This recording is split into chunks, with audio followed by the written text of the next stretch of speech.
Welcome to Aruna women's wear. இன்றைக்கி இது மாதிரியான லீஃப் ஸ்டிச்சஸை வந்து எப்படி கற்றுக்கலான்னு தான் பார்க்க போகிறோம். அதுக்கு பேசிக்காக நீங்கள் பழக வேண்டியது பட்டன் ஹோல் ஸ்டிச்சுங்க. அதில் வந்து 4 டைப்ஸ் இருக்குது.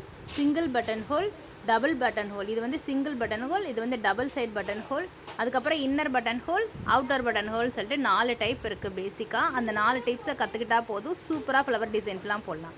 அதுக்கு பட்டன் ஹோல் ஸ்டிச்சுக்கு இது மாதிரி லைன்ஸ் போட்டுக்கோங்க. நீங்கள் ஃபஸ்ட்டு கீழே இருந்து த்ரெட்டை எடுத்து என்ன செய்யணும், மேலே கொண்டு வரணும். இது நல்லா நூல் வந்து உங்களுக்கு மேலேயும் கீழேயுமா இழுக்கிறதுக்கு ஈஸியாக இருக்கும். இது மாதிரி மேலே இழுத்துருங்க. த்ரெட்டை மேலே கொண்டு போனதை கீழே கொண்டு வந்து ஒரு குட்டியாக ஒரு லாக் போடணும். இது மாதிரி ஒரு குட்டியாக லாக் போட்டு திருப்பி பக்கத்தில் திருப்பணும். த்ரெட்டை திருப்பி இதில் வந்து லாக் போட தேவையில்லைங்க. லாக் போடாமலே என்ன செய்யணும், மேலே கொண்டு போயிடணும். லாக் போடாமலேயே பாருங்கள், நாங்கள் லாக்கே போட மாட்டேன். திருப்பினதுக்கப்புறம் டைரக்ஷனை திருப்பினதுக்கப்புறம் அப்படி ஸ்ட்ரைட்டாக என்ன செய்யணும், த்ரெட்டை மேலே கொண்டு வந்து கீழே திருப்பி இறக்கணும். த்ரெட்டை ஒரு ஷேப்க்கு வரும். கீழே வரும்போது தான் கீழே எண்டில் வந்து தான் நீங்கள் லாக் ஸ்டிச் போடணும். லாக் ஸ்டிச் எதுக்காண்டி நான் ஆல்ரெடி சொல்லியிருக்கேன். ஒரு சைட்லேருந்து இன்னொரு சைடு திருப்புறதுக்கு லாக் ஸ்டிச் போடணும். அந்த லாக் போடலைன்னா த்ரெட்டு தூக்கும். ஸோ தேவைப்படுற திருப்ப வேண்டிய இடத்துல மட்டும்தான் வந்து என்ன செய்யணும், லாக் ஸ்டிச் போட்டு திருப்பணும்.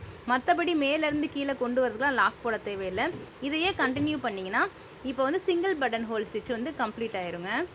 இன்னொரு தடவை நல்லா காமிக்கிறேன் பாருங்கள். கீழேருந்து த்ரெட்டை மேலே கொண்டு போவீங்க. திருப்பி மேலேருந்து த்ரெட்டை கீழே கொண்டு வந்து நம்ம திருப்ப போகிறதுனால கிட்டியாக ஒரு லாக் போடணும். லாக் போட்டு சைடில் கொண்டு வரணுங்க. அவ்வளோதாங்க பட்டன் ஹோல் ஸ்டிச்சு. இது வந்து இன்னர் பட்டன் ஹோல் ஸ்டிச்சு.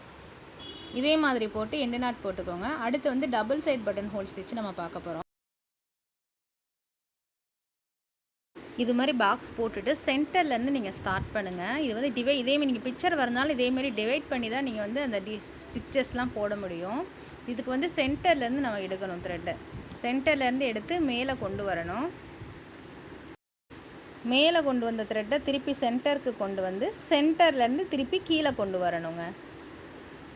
இப்போ இங்கேயும் லாக் போட தேவையில்லை. திருப்பி கீழேருந்து த்ரெட்டை சென்டரில் கொண்டு வந்து சென்டரில் ஒரு லாக் போட்டு சைடில் திருப்பணுங்க. இதை மட்டும் கண்டினியூ பண்ணணும். மேலேருந்து சென்டர்லேருந்து மேலே போகணும். திருப்பி மேலேருந்து சென்டருக்கு வரணும். சென்டர்லேருந்து இப்போ மேலே வந்துட்டோமா, மேலேருந்து சென்டருக்கு வரணும். சென்டர்லேருந்து கீழே வரணும்.